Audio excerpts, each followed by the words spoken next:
Hey everyone, welcome to Cover, where we bring discussion and literature together online. My name is Sam. Vanessa. Brian. And today we have a very special episode. As you can see, the scenery has changed, and that's okay. We're kind of leaning more towards a more organic feel, and we hope that you guys enjoy this. We are at one of the members' houses, so we're trying it out for now, but it's a great backdrop to what we're normally accustomed to, so please enjoy. Today we're going to be talking about a very personal book. It's a book that Vanessa and I talked about a few months ago, and she recommended it to me, so I thought, and she thought as well, that why not bring it to the channel here. Yeah, the table. It's called Persepolis, and I want Vanessa to kind of talk about what inspired her to even read this book or how she came across it. So I love this book. I've loved this book for a long time. It's one of my favorites. In fact, interestingly enough, Emma Watson, a movie star that I really love, just recently recommended it on her shared shelf project. But I came across it 8 or 9 years ago when I was living in Budapest. I went to this animation festival, and Persepolis was one of the animations. And I've since then never been able to really find that animation again, but I knew there was a book that came behind it, and so I read the book, and it's always been one of my favorites. Awesome. So, just as you guys know, we are coming up with themes for each of our episodes. Now, so far, we have dived into books that were converted into film. And what we noticed is that there was a trend that we were doing a lot of fiction titles, which was great. We're going to be doing other themes as well. So although this one does have a film attachment, and so are the next couple that we're going to be doing, we essentially switched over from fiction to nonfiction. So just so you guys know, if you're not aware already, this is a true story. It's an autobiography, and so this is a true account, and I think that's why it gets so personal. As we kind of dived into it as well. So, what were you guys' thoughts so far? I mean, it's a historical book. We should also explain it's comic book style. Yeah. Yes. So it's an illustrated novel, Right. Of this woman, Marjane Satrapi, of her upbringing essentially in Iran. Yeah. During the 1970s. That's what stands out immediately is the certain style that this book is written in. It is not common that you find an autobiography or even a biography in a comic book format. So what you're seeing is illustrations to go along with the dialogue. You're seeing descriptions of the timeline of what's going on. And I think it kind of brings... To me, what that meant was it was simple enough for everybody to read. I think that there are themes that might be a little bit mature, but if you are wanting to sit down with your children and to have them understand that some what really happened, dark themes. Yeah, some dark themes, this was a great way to do it. And in the same regard, I wasn't intimidated when I picked up this book. I think that the illustrations and the comic book format kind of made it more welcoming and something that I was used to, so that I could kind of take in everything that was going on. And it's a deceptively complicated book. A lot of really sensitive themes that are explained in a very beautiful format. Right. Very simple, beautiful format. Well, I like that she splits up the stories into little segments. So you get a few different segments within the movie or within the book, where she kind of breaks out. It's like a little life lesson here. At the end of every story, there's a life lesson. And I do like the style that she did it in. Made it super effective. I think it's such an effective book with the choice of words, the style, the really just getting to the point. It's very much to the point. And so you're not wasting all this time reading about the setting, so that it kind of gives you a picture idea the setting. Right. The setting's there. And what I really like about the animation, I mean the book itself is very dark. The animation itself is very dark. It kind of reminds me of Batman the Animated Series. So I'm not sure if you guys are familiar with that. Yes. With the animation for that. So the animation was actually drawn on black paper instead of white paper, and that's why you actually get that darkness most of the time. I didn't know and that's that. exactly how this reminds me of the book. Their animations are very dark. It's a black and white. But I feel like if you pay really good attention, close attention to the comic book portion of it, it's perfect for it. I think it's such a dark book, but it also brings in light that that I feel that it's very effective in the way it uses the black and white to depict the pictures. And the character is very light. Yes. She's in this dark world, but the character, who is Marjane Satrapi, as a child growing up, a very bright character. Right. There's so much like life and vitality, and she's a great protagonist. Yeah, overall. she's a great strong protagonist. female character. She's always been herself from the beginning since she was a child. She never broke that. Just like her dad said, she's like, you're the daughter that everyone wants to have, and that's how I felt when I read that book. I'm like, if I ever have a daughter, I'm like, I hope that she's like that. Yes. I'm like, because she's such a strong character, like just a strong personality. And we should bring up the fact too, her upbringing kind of makes her that way. Yeah. You know, she's her parents obviously were very open about education and enlightenment, and I mean, as a little kid, she wants to be a prophet. Yeah. Yeah, which is interesting, because even at one point in the book, her dad's like, don't believe everything you hear. Like when he's talking about the news and how the news is reporting a certain thing, and her dad is obsessed with always confirming his information with the BBC. He's like, oh, I need to listen to the BBC. The BBC is going to tell, they're going to say the truth. Yes. Well, And so I think that the fact that her parents like cultivated this environment for her to like be free and to be able to explore and to question things was like beautiful. That was natural really for her. it was. I mean, nice. I mean, you guys brought up the fact that she wanted to be a prophet at one point, but she also had a very strong relationship with God, or she interpreted it as her conscious, or the person who was guiding her. So it almost seemed like a natural fit for her to want to answer to that call specifically, because she felt like she was chosen for that. Which is so interesting, because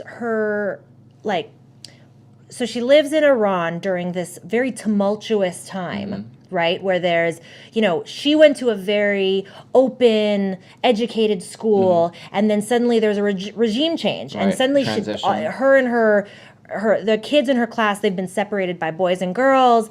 The girls have to wear veils. Very strict, very different. There's a lot of switches in her childhood. Yeah, you go from one extreme to the other. Exactly. Like it almost seems like overnight at the same time. Exactly. Yeah. But what's interesting is that she in herself has this duality. She's very open and enlightened, and she believes in, Marxism and this and that and the other, but at the same time she talks to God. Yeah. Yeah. And she doesn't even realize the kind of almost the disconnect that you would think there would be between those things. Yeah, it's a paradox between her logic and then her belief system, her entire faith, and she struggles with that as well. Is that it's conflicting? Like what she's thinking and what she's doing is conflicting directly with the faith that she has, or what's being communicated to her. But what I do like about that is the fact that she, at the same time, isn't conforming to it. Like she's questioning, why is it this way, and why can't it be this other way? Like, why does it have to be? And that's important. And so that in itself is, like you said, is that conflict between her, her upbringing and faith. Yes.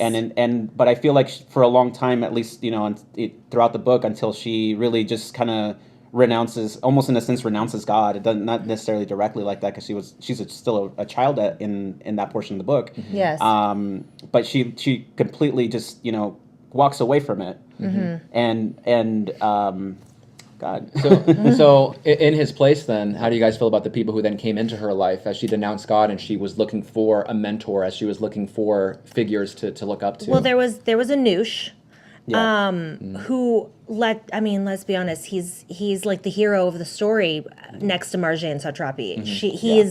He stands for a cause. He's just. And it breaks my heart what happens to him. He's a martyr. Yeah. He is a martyr.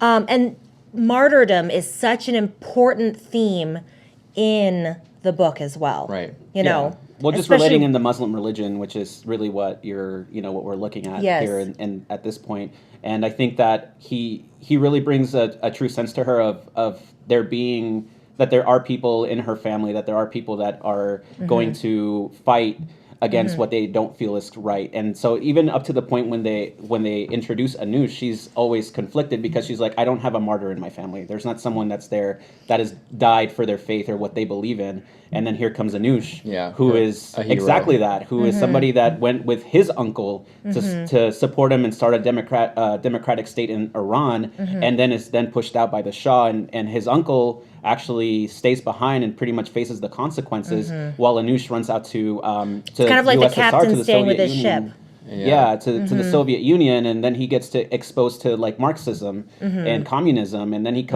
later on he comes back, he gets arrested, and then once there's a regime change again, he gets released, and that's really when Marjane really meets him for the first time, and then she's obsessed with him. And after that. that's what you get so much out of the book too, is this, what's the word I want to say, like here in the US, we have our government. It's our government. We don't question it. It's what we've had for 100 plus years. Where Marjane comes from, that's not life. Life is tumultuous, and you don't know what to expect. Yeah. From one week to the next, and then you get that as the book goes on. Is things in the kind of the background almost of the book are just getting more and more violent and scary, and Right. and then it's also her being raised in this environment and just like accepting it. It was surprising to me how closely their style and traditions resembled those of the U.S., especially in that time frame. That she liked the same music, she had the same like clothing, and so I just imagined having what we're accustomed to, and then all of a sudden this huge. Imagine being raised as a teenager in that time period, wanting to, wear a leather jacket and listen to rock and roll, have posters. Exactly. Yeah, do all those things. And as a girl in that kind of environment. Oh yeah, because that's a very expressive time for everyone in general, but especially for a girl who's kind of like coming into her own and becoming an adolescent and wanting to really express herself. Man, I really felt for her as something so strong and powerful came in and was trying to just remove all of that. But and their identity. What I find so interesting is the book doesn't want you to feel bad for her, though. Right. It's almost like bare bones facts. Like, this is what's going on in the background. But really, like, her as the character, she wanted her rock music. She wanted to try a cigarette for the first time. She had a crush on a boy, That's what was so powerful about it, really, in her as a character, is she doesn't want you to feel sorry for her. She just kind of gives you the facts. Well, you get that, like, the duality of man, where they could be, where there's the two extremes. You can have someone that's very loving, extremely loving, and then there's the other extreme where it's like destruction and chaos. And the fact that the way it's written, you have that light with Marjane throughout all of this darkness. And that's really, like, overall the book, that's really like the tone that it gives. Like, that's what I got out of it. I was like, man, like, no matter how dark things are, there's always some sort of light and there's always some sort of beauty out there. You just have to find it, and you have to keep that part of yourself alive. And however it is, and even in the points where they were talking about, like, they would have these secret parties where the adults would actually drink and, like, they would dance and eat and have a good time. Right. And it's like, but that's the spirit of man. And it's like, no matter what, however how dark or how difficult, like, you can't extinguish that in everyone. And it's just important to keep that alive. And that's kind of like, I guess, the overall lesson I kind of got from the book. Yeah. And it's like life goes on. Yeah. Whatever challenges or obstacles that come your way, you have to figure out to kind of overcome those. And what I love about it too, about the book in general, is that it kind of gives you this peek into the life of an area of the world that, like, right now is very, like, politically charged, and we have this very, like, set mindset of what this section of the world is like, and then here's this window into something completely different. And it showcases the origin, basically. Yes. The time frame couldn't have been more perfect to kind of depict exactly what was going on and how it led to the events that are actually going on to this day. And I have numerous friends whose family are from that region. And when I read this, I kind of truly understood how it even came to be that they ended up, in my vicinity. Yeah, and I have a friend whose father pretty much fled Iran during that time because and renounced Islam because of that, because of the hate and the anger and just that everything that was being proclaimed in the name of Islam that was completely against what Islam really teaches, like the core values. Right. Well, then to add on top of that too, my father is Muslim, and he's from that area of the world. He's from Pakistan. He was raised, in the 60s. He was a young adult in the 60s. And his stories of what it was like to be a young adult there are like what it would have been to be a young adult here. You know, he was into Elvis, and you know, he traveled to Kabul on vacation. It was a vacation place. It was a resort town almost at that Can't time. even imagine at this point. Exactly. Yeah. You know, and it's just things fall apart, things change. Right. You know, Yeah. and that's especially what this book teaches you. Right. Well, I mean, I just like the decisions that, you know, your friend had made, or even that your father had made. Sometimes it just takes a little bit of distance to hone in on what you stand for and what you believe in.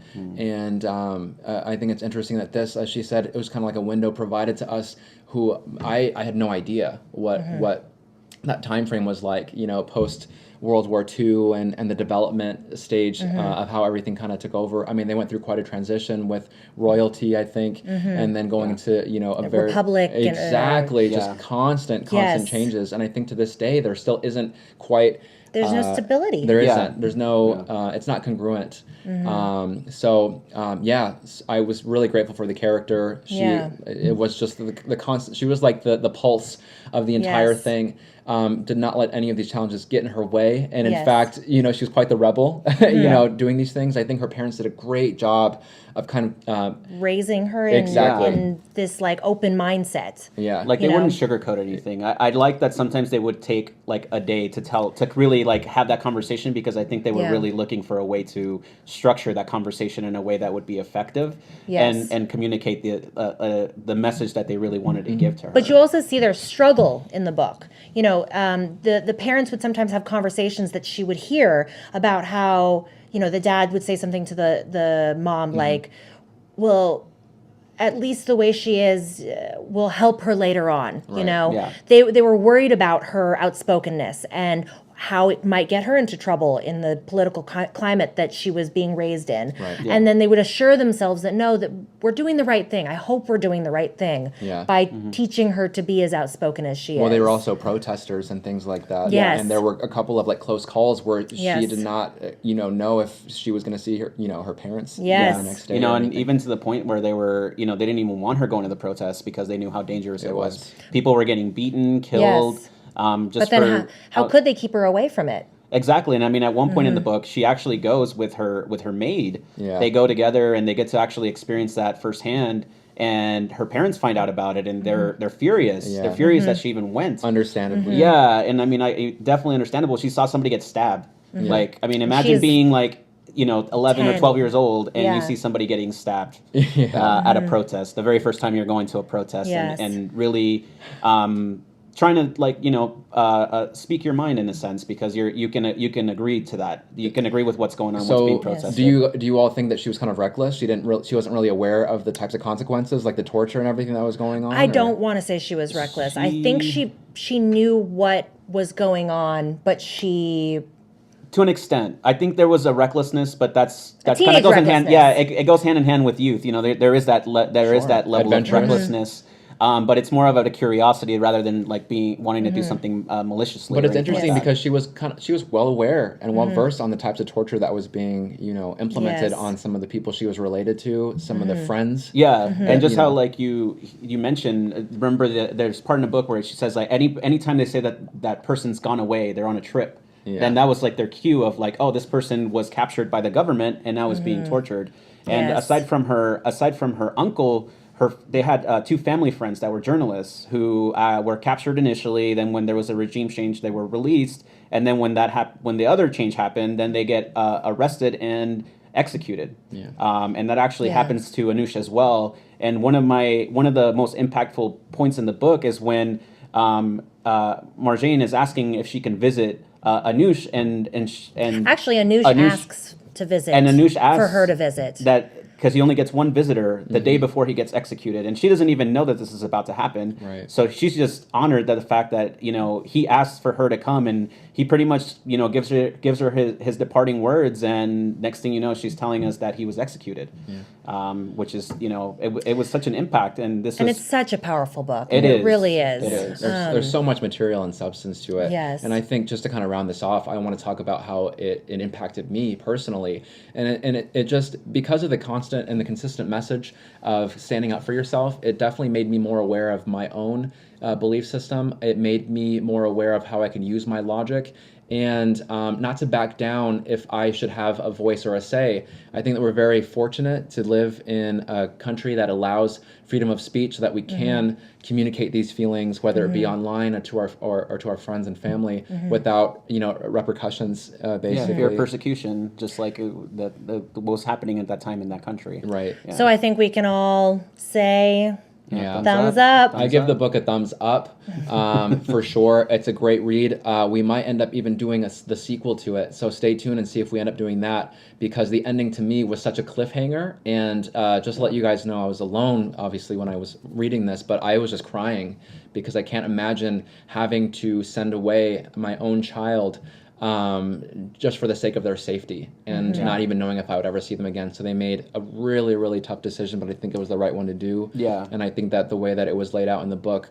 it touched me, and I think that it was really appropriate for the way that it happened. Definitely impactful. I mean, I recall just from her own inner dialogue, as the comments that her parents were making to her, is that she didn't even know she was ever going to see them again. Right. Like really, like they're talking to her like that they might never see her again. And I can't imagine how that would feel to have a conversation with your parents To like do that at to- what, 15? No, she 14? was like, yeah, like 13? 14, I think 13 or 14. So and I can't even imagine that. And then now you're shipped away thousands of miles away To another country. where you don't even know the language, and you're expected to continue your life. And I just couldn't imagine that. But it's a very impactful book. Yes. I definitely recommend it. Very, Yes. very interesting. Well, thanks so much, guys, for tuning in. We hope that you gained something from our perspective. We definitely want to know your thoughts. So if you have any feelings or thoughts towards this or ideas, please submit a comment. Let us know what you thought.